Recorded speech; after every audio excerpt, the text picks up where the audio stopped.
देखिए, हमारे भारत के इतिहास में हमारे सिख गुरुओं ने दिया हुआ जो बलिदान है वो अविस्मरणीय इस प्रकार का बलिदान है। हम सभी जानते हैं कि गुरु तेग बहादुर जी हो या 10वें गुरु गोविंद सिंह जी हो, इनका बलिदान ये केवल अपनी कौम के लिए नहीं था, तो समूचे भारतवर्ष के संस्कार, संस्कृति, धर्म, भाषा सभी को बचाने के लिए ये बलिदान था। और विशेष रूप से गुरु गोविंद सिंह जी, इनके तो पूरे परिवार का बलिदान हुआ और उनके 6 साल के और 9 साल के साहिबजादे फतेह सिंह जी और जोरावर सिंह जी, इनको उस समय मुगलों ने दीवारों में चुनवा दिया, लेकिन बावजूद उसके अपने कार्य को कभी भी उन्होंने अधूरा नहीं छोड़ा और अंत तक उन्होंने हम सबकी रक्षा की। हमारे प्रधानमंत्री आदरणीय नरेंद्र मोदी जी ने ये फैसला किया कि ये जो भारत का इतिहास है, हमारी संस्कृति का जो इतिहास है, हमारे पूरे मानवता को बचाने का जो इतिहास है, इस इतिहास को हमारे आने वाली पीढ़ियां भूले नहीं, इस बलिदान को भूले नहीं। इसलिए 26 दिसंबर को वीर बाल दिवस के रूप में इसको मनाने का फैसला हुआ।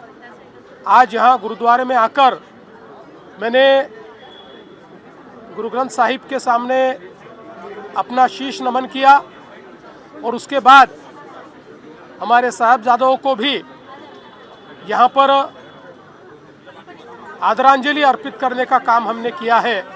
और मुझे लगता है कि हम लोगों को ये इतिहास याद रखना होगा, क्योंकि वो थे इसलिए आज हम हैं।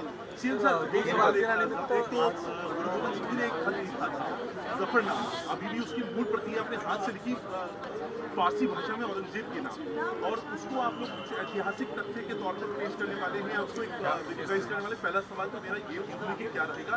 दूसरा, बांग्लादेश में जो हुआ, जो हो रहा है हिंदुओं के ऊपर, उसको लेकर मेरा एक सवाल है। देखिए, जफरनामा एक ऐसा इतिहास है कि जो एक और मुगलों के अत्याचारों को परिभाषित करता है, वहीं उसका कितनी शालीनता के साथ लेकिन कितनी कड़ाई के साथ गुरुजी ने प्रतिवाद किया, इसका भी वो एक बहुत ही ऐतिहासिक इस प्रकार का दस्तावेज है।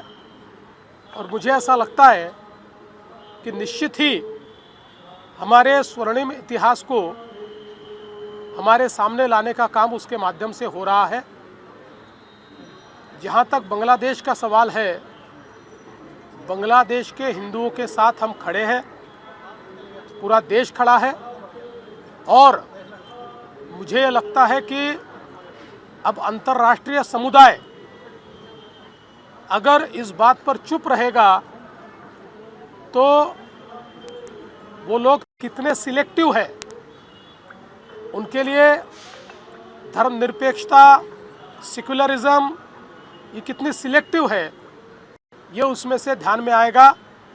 लेकिन मुझे विश्वास है कि हमारे प्रधानमंत्री के नेतृत्व में वहाँ के हिंदुओं को भी सुरक्षित रखने का काम हमारी सरकार करेगी। औरंगजेब की बात आपने कही, और मुगलों के क्रूर शासकों में से एक थे। उसी औरंगाबाद जो अब छत्रपति संभाजी नगर हो गया है, वहाँ पर एक मामू को लेकर के शिवसेना यूबीटी के भीतर जिस तरीके का विवाद पैदा हो गया है, उसे कैसे देखते हैं और कितनी तुष्टिकरण की राजनीति ठाकरे जी और उनकी सेना उबाठा, इसका असली चेहरा और चरित्र इस बात से सामने आया है, जिनको उन्होंने सत्ता के लालच में प्रवेश दिया है। देश विरोधी, धर्म विरोधी, मानवता विरोधी काम करने वालों को केवल मतों के तुष्टीकरण की नीति के लिए अगर वो साथ में लेंगे तो जनता ही इसका जवाब देगी। युतीची घोषणासाठी होती साहेब नेमकी. आज आपल्या सर्वांना माहिती आहे की आपले पंतप्रधान माननीय नरेंद्र मोदीजींनी वीर बाल दिवस हा घोषित केलेला आहे आणि गेले काही वर्ष तो आपण या ठिकाणी साजरा करतो। शीख समाजाचे 10वे गुरु गोविंद सिंगजी यांचा संपूर्ण परिवार हा शहीद झाला, त्यांनी बलिदान केलं आणि आजच्याच दिवशी त्यांचे 2 सुपुत्र साहेबजादे जोरावर सिंगजी आणि साहेबजादे फतेह सिंगजी 6 वर्षाचे आणि 9 वर्षाचे यांना मुघलांनी भिंतीमध्ये चिरडून टाकलं आणि त्यांचा खात्मा केला। अशा पद्धतीनं शहीद झालेले हे दोनही शहजादे आमच्या गुरु गोविंद सिंगजींचे सुपुत्र यांच्या स्मृतीप्रित्यर्थ आजचा दिवस साजरा होतो। आणि आपल्याला कल्पना आहे की आमच्या सिखांच्या गुरूंनी ज्या प्रकारे धर्म आणि मानवता वाचवण्याकरता बलिदान दिलेलं आहे हे जगाच्या इतिहासामध्ये अत्यंत वेगळं अशा प्रकारचं आहे। त्यांच्या बलिदानामुळेच आज आपण सगळे हा दिवस बघू शकतो आणि म्हणून अशा आपल्या देशामध्ये देशाच्या संस्कृतीकरता धर्माकरता ज्यांनी बलिदान दिलं अशांची आठवण ठेवणं आणि त्यांना नमन करणं हे महत्त्वाचं आहे। म्हणूनच आज मी या ठिकाणी गुरुद्वारात आलो। गुरु ग्रंथ साहिब यांच्यासमोर मी त्या ठिकाणी नमन केलेलं आहे आणि दोन्ही शहीद सुपुत्रांना त्या ठिकाणी मी श्रद्धांजली अर्पण केली। पण दुसरीकडे संभाजीनगरमध्ये पाहतोय आपण दंगलीसारखे गंभीर गुन्ह्यांच्या राशीद मामूंना ठाकरे गट प्रवेश देतोय, एकीकडे आपण बाल दिवस साजरा करतोय, कुठल्या बाजूला महाराष्ट्र चालू? मला अतिशय दुःख आहे की हिंदू हृदय सम्राट शिवसेना प्रमुख बाळासाहेब ठाकरेंच्या सुपुत्रांनी या ठिकाणी अशा पद्धतीनं मतांचं लांगुलचालन करण्याकरता अशा व्यक्तीला प्रवेश दिलेला आहे।